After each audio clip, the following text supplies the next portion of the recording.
बड़े भैया, ये अपने घर जाना चाहती है। जाना भी चाहिए। 4-5 महीने हो गए, मायके की याद भी आती होगी इसे। और अर्जुन, तुम्हारे ससुर जी तुम्हें कई बार बुला चुके हैं। तुम भी कुछ दिनों के लिए हो आओ, तुम्हारा मन भी बहल जाएगा। अगर ये वापस लौटने के लिए जा रही होती तो मैं जरूर जाता, मगर ये तो हमेशा के लिए इस घर से जा रही है। कैसी बातें कर रहे हो? अगर तुम दोनों के ख्यालात एक दूसरे से नहीं मिलते तो इस मामले को घर की 4 दीवारी में बैठकर आपस में सुलझा लेना चाहिए। बहू शहर की पढ़ी लिखी लड़की है, उसे गांव के रीति रिवाज के बारे में क्या मालूम। ये तो तुम्हारा फर्ज बनता अर्जुन कि तुम उसे हमारे तौर तरीके सिखाओ।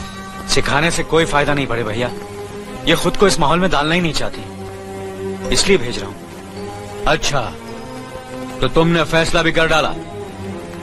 बड़े भैया, बात यह है कि मैंने मीना को... तुम बहुत समझदार भी हो गए हो ना,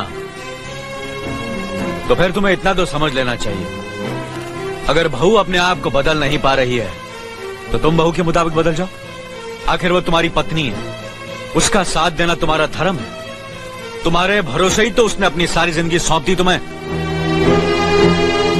अर्जुन, मेरे दर पर तुम तड़प उठोगे, तुम्हें तकलीफ होगी तो मैं रो दूंगा, क्योंकि हम दोनों एक ही मां की संतान हैं।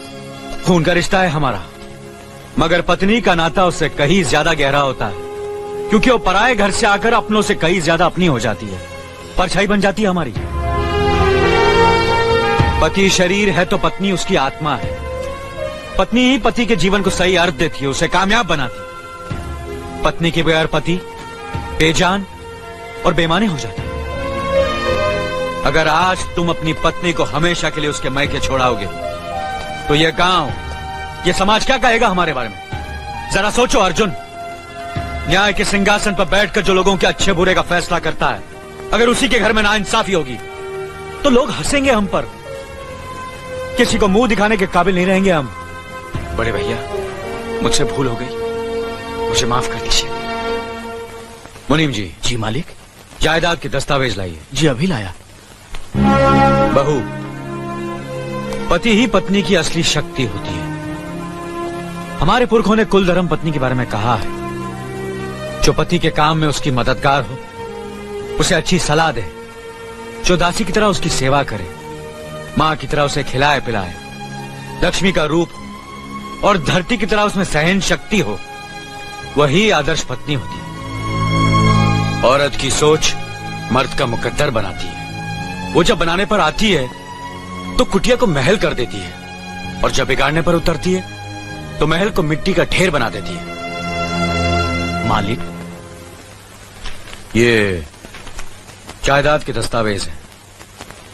हमारी जमीन जायदाद कहां कहां है और कितनी है, उसका हिसाब किताब ना बाबूजी को मालूम था, ना हम तीनों भाइयों को मालूम है। बहू, तुम पढ़ी लिखी हो, आज से इसका हिसाब किताब तुम देखोगी। लक्ष्मी जी। अपनी चाबियों का गुच्छा और ये कागजात बहू को दे दो।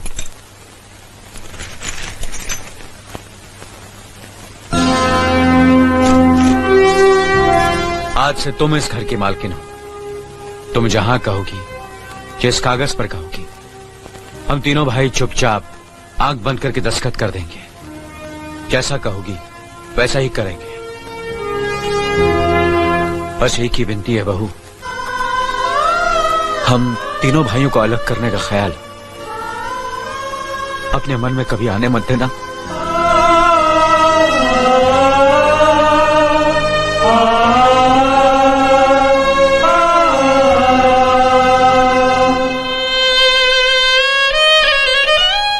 बहुत अच्छा किया तुमने बहू, बहुत अच्छा किया।